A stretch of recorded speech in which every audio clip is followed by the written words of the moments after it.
When you make a drawing in AutoCAD, it is designed in some sort of linear measurement.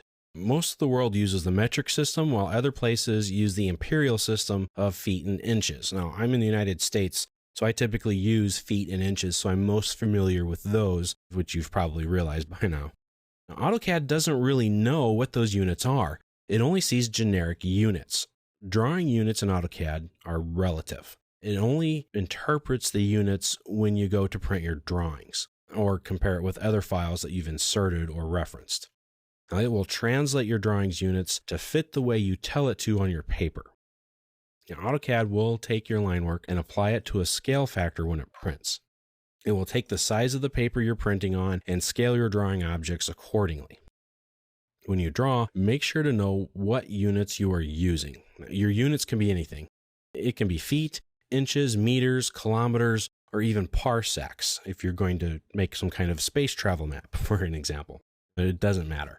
What does matter is that you draw to full or real scale and in one unit. AutoCAD can really only draw in one set of units at a time.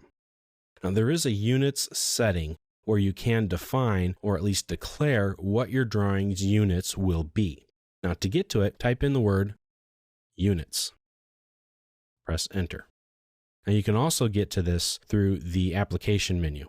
If you click on it and go down to drawing utilities and select, and here is the units control button. It pops up the same interface system here. Here you will designate the type of units blocks will be inserted in or other drawings. It also sets up the way your units will be displayed. You can choose from architectural, decimal, engineering, fractional, or scientific. Now, when you draw with the architectural, engineering, or fractional settings, AutoCAD is assuming that you're working in inches and will display your units in feet and inches. So it will say, hey, this is 5 feet, 7 inches long. But keep in mind that all of your units are in measurements of inches.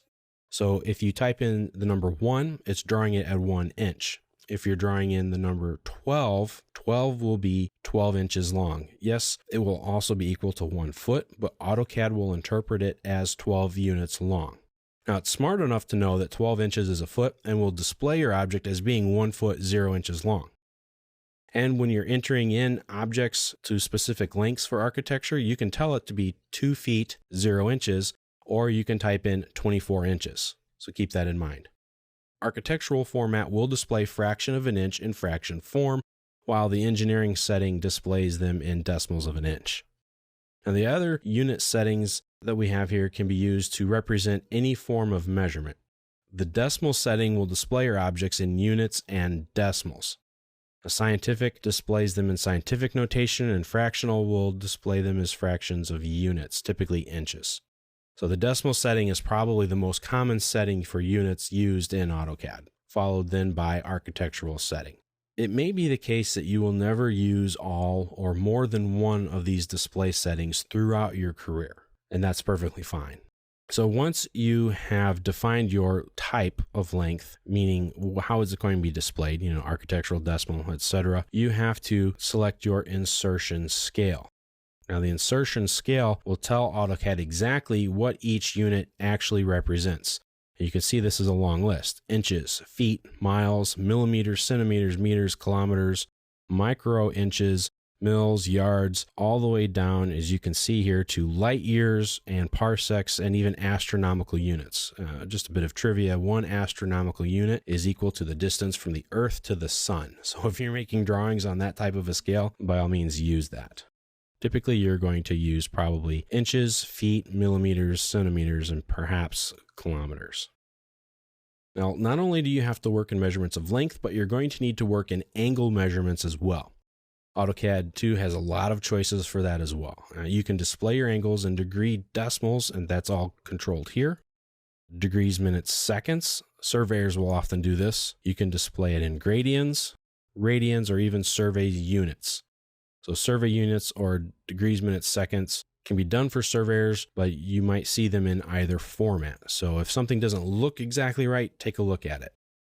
Now, your precision that you have here for both of these angles and lengths, this shows the precision of how these values will actually be shown to you. So you can go with low precision and not display any fractions of your inch at all, or you can go all the way down to 1/256th.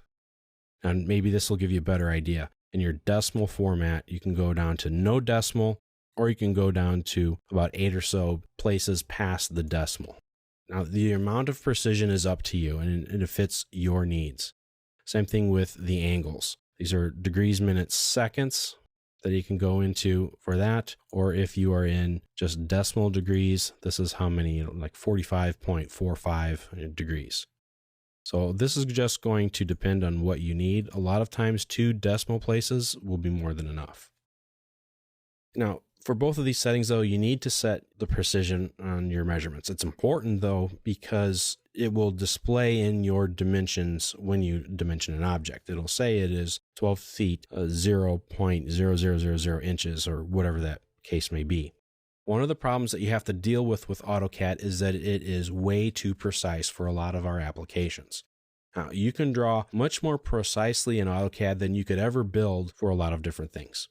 So keep that in mind, and just because you can draw something in AutoCAD, that doesn't mean that it can be built that way.